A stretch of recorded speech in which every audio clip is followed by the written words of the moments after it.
In this video, I'm going to explain how we formulate a linear programming model and then solve it for a fixed charge problem where we try to find the optimal facility location.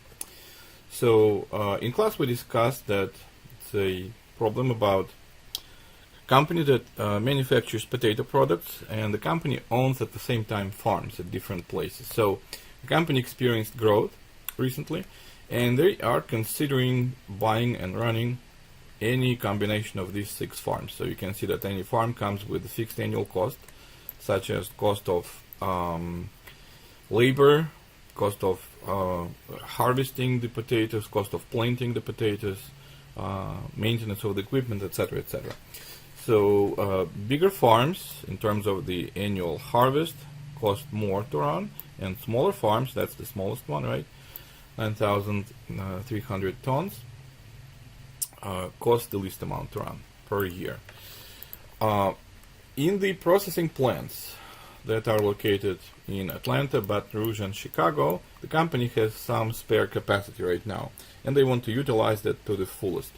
So Atlanta plant has the extra spare capacity to produce, to process 12,000 tons of potatoes, Baton Rouge 10,000, and Chicago is 14.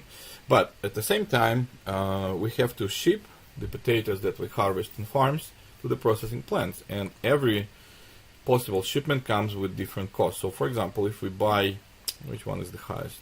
That's probably 19 right there. If we buy farm number 3, then it will cost, no, farm number 4, it will cost $19, that's the highest amount, to ship from farm 4 to Atlanta. And same thing happens with farm number 5, shipments to plant in Baton Rouge. What's the lowest? Appears to be $12, right? So there are some choices here, so that's pretty cheap transportation. Okay, so the question here becomes, which farms out of the 6 must be purchased and operated in order to supply the plants with potatoes for processing, to keep the total operational cost at the minimum, and utilizing the full plant's spare capacity. Okay, what we did in class was we formulated the linear programming problem. So here in step 1, which is defining the decision variables, I tried to keep things graphical. So number 1 is we have 6 different potential locations for the farms. So let's call them sources. And for each farm, I'm going to define a binary variable, y1 through y6. This variable can take only the values of 1 or 0. So for example, for farm 1, if I decide to buy farm 1, then y1 is going to be 1. And if I don't decide to buy farm 1, that's going to be 0. So I have 6 variables like that. And each farm after that can ship potatoes to any of these plants. And it can ship to all the plants for all I know. So therefore, we should define the model as comprehensive as possible at that point, and let Excel or any other optimization software decide which shipments and which farms are optimal to keep. Okay, so each farm can ship to 3 destinations, A, B, or C. So therefore, for example, let me zoom it in. For farm number 1, I'm going to define outbound shipment variables. X1A, that's the amount of tons of potato that I'm shipping from farm 1 to plant in Atlanta. X1B, what I ship from farm 1 to Baton Rouge, and X1C, what I ship from farm 1 to Chicago. So in general, Xij is how many tons, it's a number between 0 and whatever it may be, plus infinity, that I ship from source I to destination J. So each farm comes with 3 decision variables like that. I have 6 farms altogether. 3 times 6 gives me 18. Plus I have 6 more variables which are binary. So for the total of 24 variables. So that is step 1, defining the decision variables. Step number 2. Now I have to define the objective function. So as we saw before, let me bring it up again, right there. My objective is to keep the total operational cost at the minimum. Therefore, my objective function is going to be to find the minimal cost. And cost consists of 2 parts. Part number 1 is buying farms and running the farms. So over here, what I have is data that comes from the problem. Farm 1 has the projected harvest in terms of tons per year, and also I know the operational cost, $405,000, and that is the same as the case for the other 5 farms. Okay, so if I buy farm number 1, then I have the operational cost $405,000. If I don't have that farm, if I don't buy it, then the cost is 0. So therefore, in my objective function, I have to multiply the fixed charge of running and operating the farm by the variable, by one of these binary variables, y1 through y6. And it's trick-or-treating outside if you can hear it. Okay, so therefore, if y1 is equal to 1, that means that I'm buying this farm and I'm running that. So my y1 equals to 1, and I have the cost of $405,000.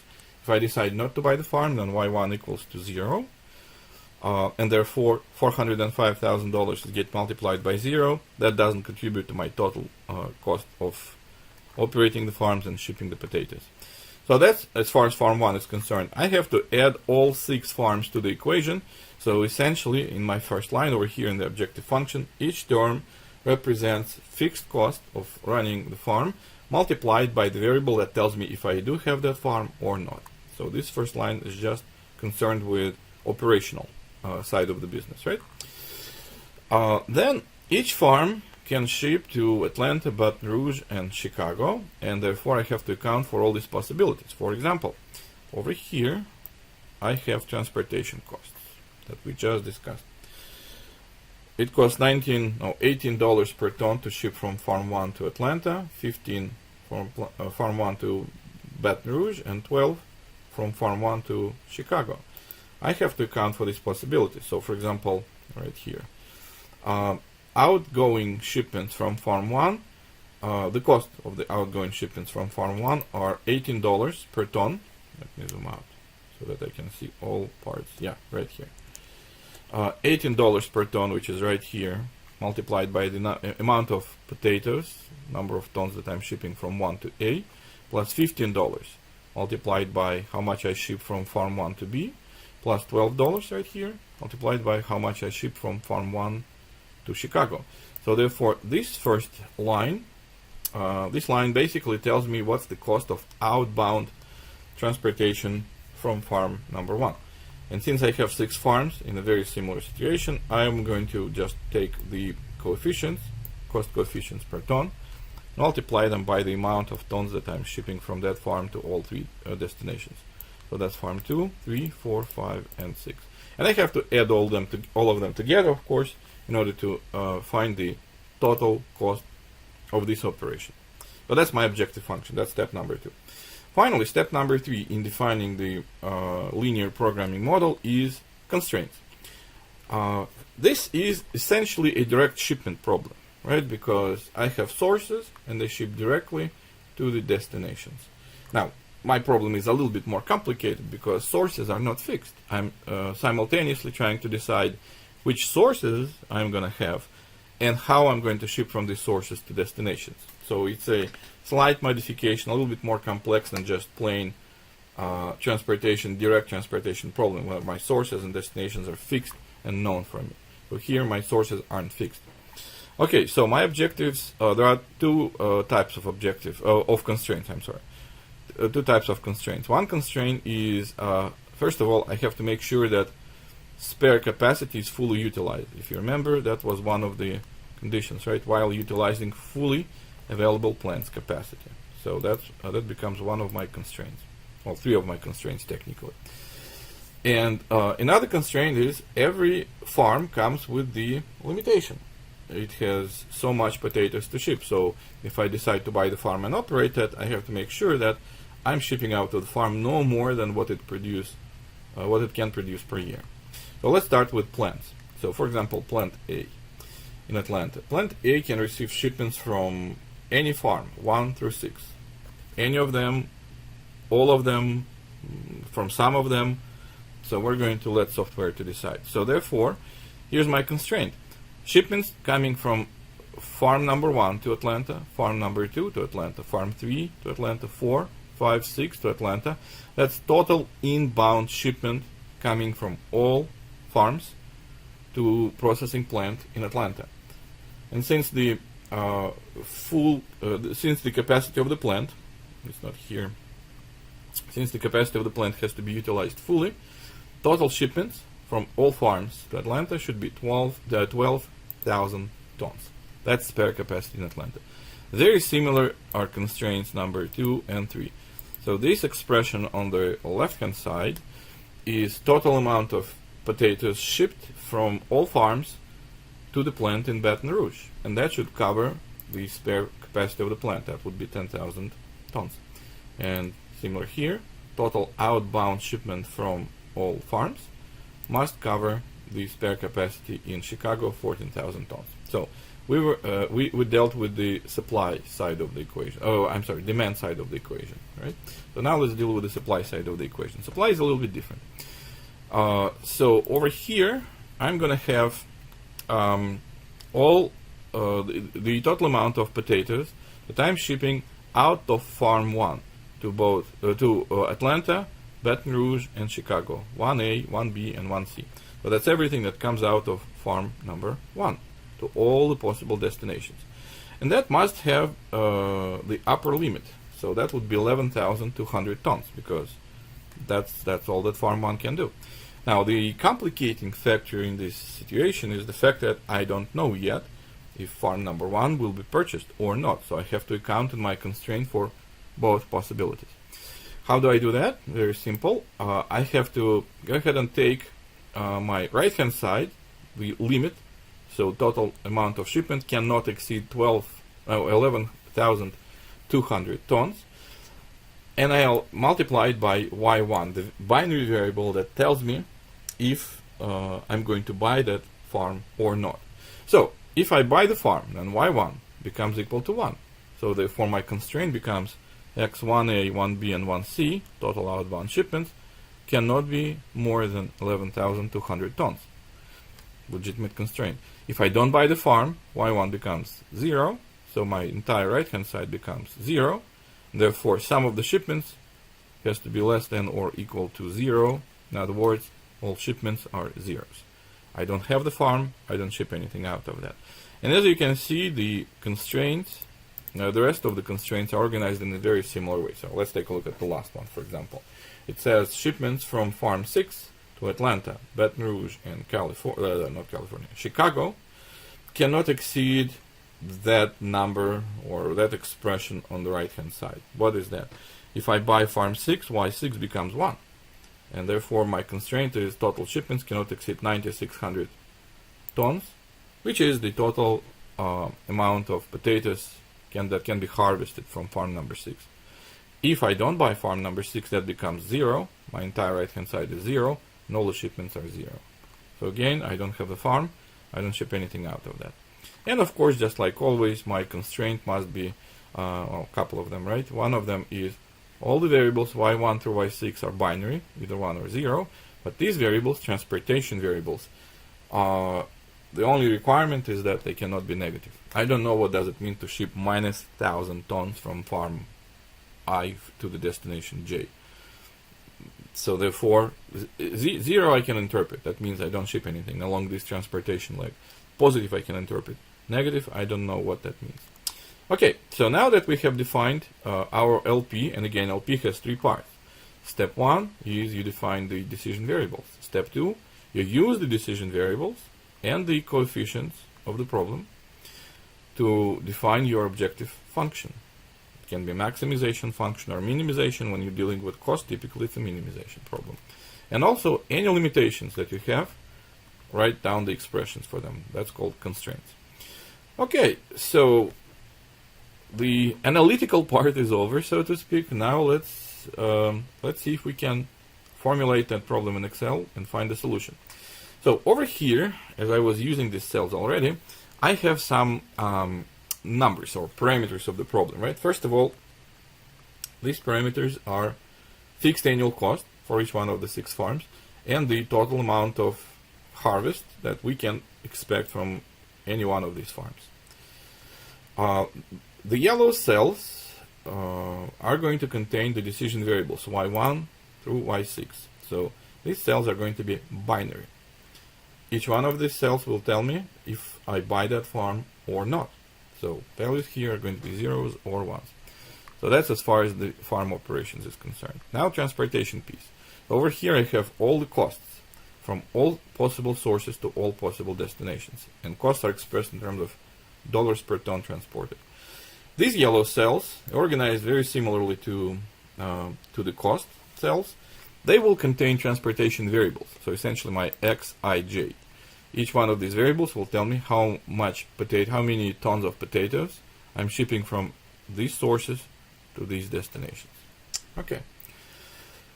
Now that we have defined electronically, so to speak, our decision variables, so they're in the yellow cells, let's go ahead and define the objective function. It's the same expression as this one right here. But I have to create a formula. And every time when you create a formula, you have to start by typing equal sign, right? So what I have to do is basically, let me do the stupid thing first, right? So this cost, 405,000, is get multiplied by this variable. That gives me that part of my objective function. Plus, this cost has to be multiplied by this decision variable. That gives me the next part of my objective function. And if I keep going like that, it'll take me quite some time. So this is not that bad, but when I go to the transportation piece, that's when it becomes really challenging, because I have 18 variables, 18 cost parameters, and that part of my objective function will take me quite some time to do the multiplication. Plus, it's not unthinkable that I'm going to screw up at some point in time, being human. So therefore, I don't want to do that. So how about this? Instead of multiplying costs by the variables one by one, I'm going to use a built-in function, SumProduct. SumProduct is a very useful function in Excel. What it does is it takes, as you can see, it can take arrays of cells, and it multiplies the corresponding cells in the array together, and the results are being added. That's why it's called SumProduct. It literally sums products. Okay, so create products and then add them together. For example, in order to implement that part of my objective function, which is operating farms, I'm going to have to take the array with costs, annual costs for the farms, and then say comma, and highlight this array that contains my decision variables. And then I have to close the bracket. So what it does is, an important thing is that your arrays, array number 1 and array number 2, have to be of the same dimension. So in my case, it's 6 by 1, and that one has to be 6 by 1 as well. Otherwise, the Excel will not like it. So what it does is it takes the first element of the array 1 and the first element of the array 2, takes the product. And second element of array 1, second element of the array 2, takes the product. So I'm going to have 6 products. And then after that I'm going to add them together to get this expression. So I've dealt with my first line of the objective function, right? And that is cost of operating farms per year. On the top of that I have to add that gigantic expression, but it's very easy to implement in Excel. Same thing, same idea. I'm going to use SumProduct because that's how I organized my my spreadsheet. I have costs right here, and I have their corresponding transportation variables, and they have the same dimensions. It's 6 by 3. So I'm going to select cost factors, then put comma, and I'm going to select the transportation variables, then close the brackets, and when I hit enter, it's 0 because my variable cells are empty. So let's go ahead and create some initial, I'm not going to even call it solution, some initial values. Let's say I'm buying all the farms. So they're all ones. Therefore, as you can see, my cost accumulates because all of these ones are get multiplied by cost of each farm. So altogether, if I buy farms but don't ship anything, as you can see, that's still empty. Then I'm looking at $2.6 million, right? Let's say I'm going to ship 2,000 tons from each source to each destination. Again, doesn't matter at this point because that all is going to change when I run Solver. But let's say that all farms ship 2,000 tons to any place, right?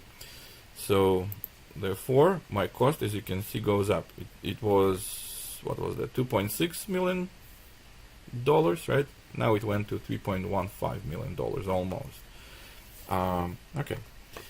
So at least we know that the objective function formula works. As I make changes to my decision variable cells, they are reflected in my objective function. Good. So now let's take care of constraints. As you can see, constraints have left-hand side, and there is a constraint itself. In this case, it's equal and less than or equal to. So that's the constraint, and the right-hand side. Okay. So let's start with supply. Supply to plant A. As you can see, it's supply from all sources to plant A. And in my spreadsheet, supply from all sources to plant A, all these supplies are located in the column for plant A. So therefore, for left-hand side, I have to just say add together all of these values. That's going to be total inbound shipment to plant A. So I'm shipping 2,000 units from 6 sources. That should be 12, and it is 12.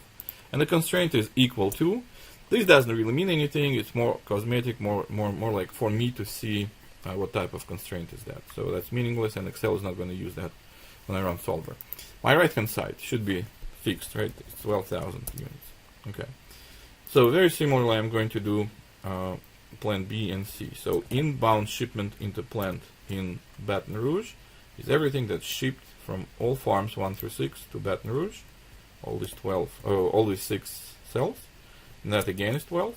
And that must be equal to capacity that I'm covering in Baton Rouge. And right now, I can see immediately that this constraint is violated, right? So my optimal solution will have to adjust that situation, because right now I'm shipping 12,000 while I can process only 10. Okay, so same thing for plant in Chicago. Sum of shipments to Chicago is located in the column for plant C, and that's also 12, and it must be equal to spare capacity, which is 14,000 units, tons, right? And you can see that right now I'm actually shipping insufficient amount of potatoes, so that part is also going to be adjusted obviously by Excel. Okay, so we dealt with demand constraint at the destination. So now let's deal with constraints at supply constraints at sources. Okay, so first of all, let's deal with supply at farm number 1. My constraint says that total supplies out of farm number 1 cannot exceed capacity of this farm. Okay, so how much am I shipping out of farm number 1? Well, that's sum of shipments from 1 to A, 1 to B, and 1 to C. So it's sum of all the elements of all the cells, horizontal cells in the matrix that correspond to farm number 1. Right now it should be 6, right? 2, 2, and 2, 6,000. And that cannot exceed less than or equal to. Now here, instead of typing 11,200, I'm actually going to use my spreadsheet. Okay, so I'm going to say equals this value in this cell multiplied by, you can see I'm multiplying it by y1. And y1 is right here. Now, because I started with this dummy solution, my dummy solution as of right now says you're going to buy farm 1. So therefore my left-hand side or right-hand side becomes 11,200 tons, just like that. Now I can keep typing 6 lines for 6 farms, but instead of that, what I'm going to do is highlight the constraint that I just created, just copy that down, and hopefully by copying I'm going to recreate this constraint. So let's check the last one. Last one's supposed to work with farm number 6. Okay, so my left hand side should be total amount of potatoes that I ship out of farm number 6, and indeed I can see that it is. It's all shipments from farm 6 to plant in Atlanta, Baton Rouge, and Chicago. So that part is correct, and the right hand side should be farm capacity multiplied by the variable y6. Let's check, and there it is. So here's the farm capacity, and here's the variable y6. So that means that all these 6 constraints are done correctly.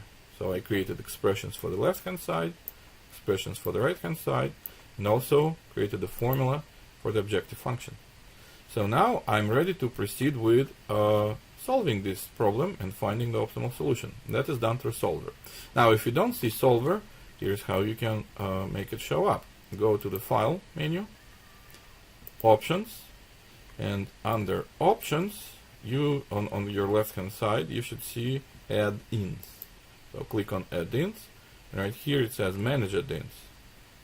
Manage Excel Add-ins. If you click on the Go button, you should see at least that button checked. Solver add-in. If it's not checked, then make sure that it's checked, and then click on the OK, and that should show up on your Data tab button for Solver. Okay. All right. So let's start Solver. That's the starting window for Solver, because we essentially set up all these three steps must be reflected in Solver. Defining the constraints. No, first objective function. Decision variables. Then objective function, and then constraints. Okay. So set objective function, that's our step number 2. My objective function is located in this cell right there. Okay? And because I'm minimizing total cost, I have to say that's a minimum. I could maximize it, but that should be a different problem, right? So I want to minimize my cost by changing what variables?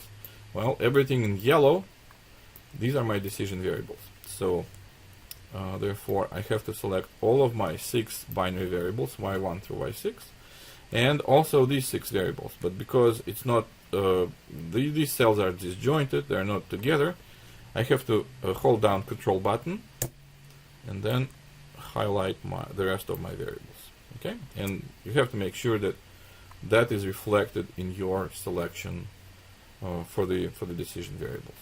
All right, so I'm done with decision variables. I'm done with my objective function, and now let's add the constraints. Now, constraints, you have to use the Add button. So I'm going to click right here, and I can do constraints one by one. For example, I can go ahead and say, yeah, left-hand side must be equal to the right-hand side right here. So that's constraint for plant A. Add to that. Left-hand side for plant B must be equal to the right-hand side for plant B. Add. So this way, I'm going to have to deal with 1, 2, 3 plus 6, 9 constraints. I don't want to do that, quite honestly.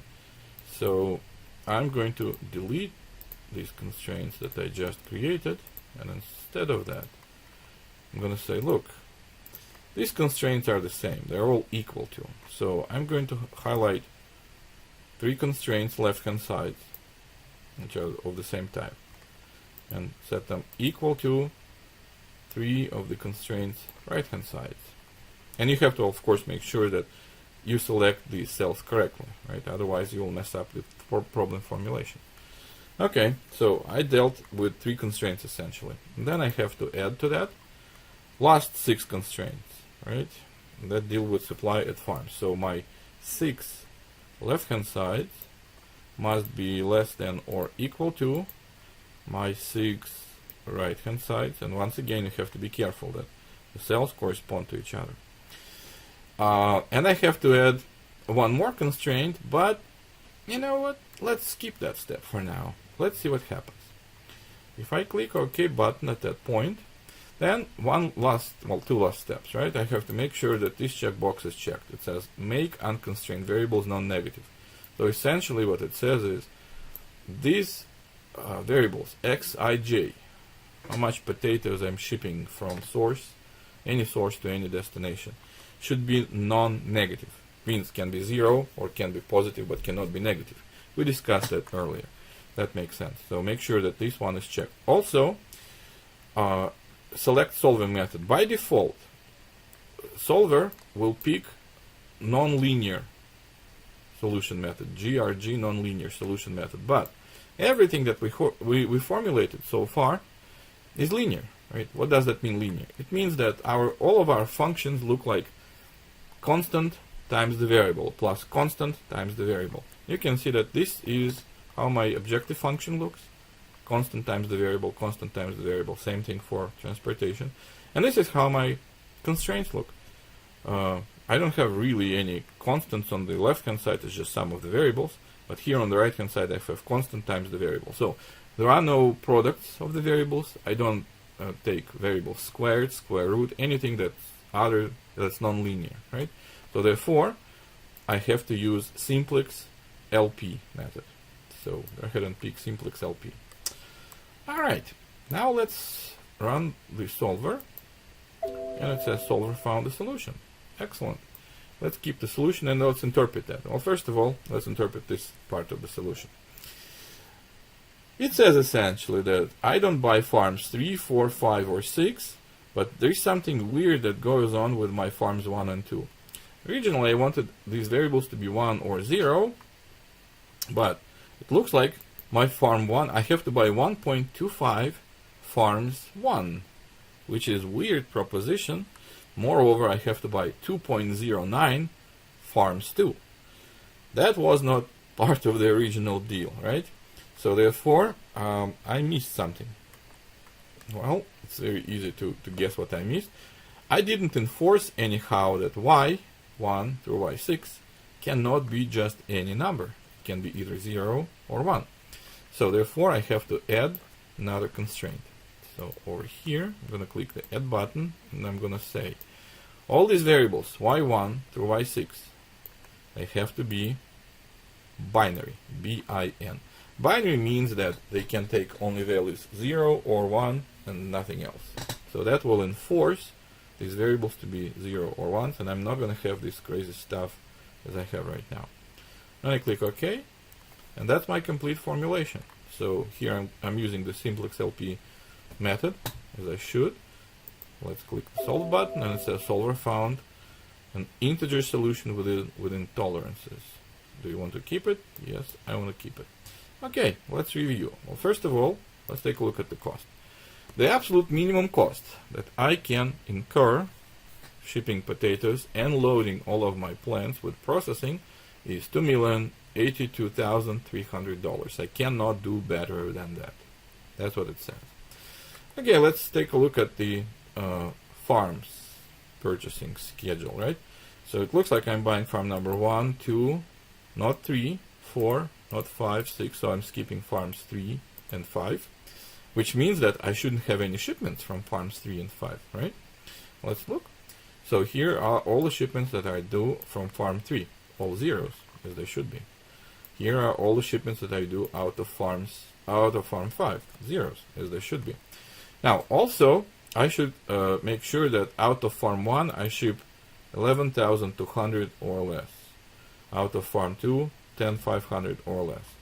And this actually is reflected in my constraints. So here, total amount shipped from farm 1 is 11,200, which is equal to its capacity. Total amount shipped out of farm 2 is 10,500, which is equal to the capacity. Farm 6, same thing, right? I have capacity to 9,600 and I ship all of it. But notice that I do buy farm number 4, but I ship roughly half of what the farm can produce. So it's very tough in industrial settings to make sure that the capacity that you have matches your demand. So oftentimes you have more capacity. We discussed that in class in supply chains, right? Supply chain companies prefer to have more capacity than they have demand, because this way they're protected against demand surge, and they don't have to utilize capacity 100%, which is a bad thing generally speaking. Now that's exactly what happens here. We bought more capacity than we can process, which is okay, by the way, because what can they do with extra potatoes? So they make 9,300 tons and they ship only half of it. What happens with another half? Well, they send it somewhere else, right? Send it to the local grocery stores, send it to the farmer's market, maybe to another potato processing company, right? Do whatever you want with the rest of the potatoes. They're not going to be shipped to your plants, but somewhere else. Okay, and that basically part of my output tells me how exactly the potatoes are shipped. So farm 1 works at the capacity, and all of its output goes to plant in Chicago. You can see that farm number 2 splits the output. It's approximately 50-50 between Atlanta and Baton Rouge, right? All potatoes shipped from farm 4 go to Baton Rouge, and farm 6, most of it in Atlanta, and some of it is shipped to Chicago. And that's essentially the end of it. So we formulated the linear programming problem, we implemented that in Excel, we implemented the objective function and all the constraints, and we set up the solver and found the optimal solution, and interpreted the optimal solution as well. Okay? Alright, I hope it was an educational video, and that's the end of it.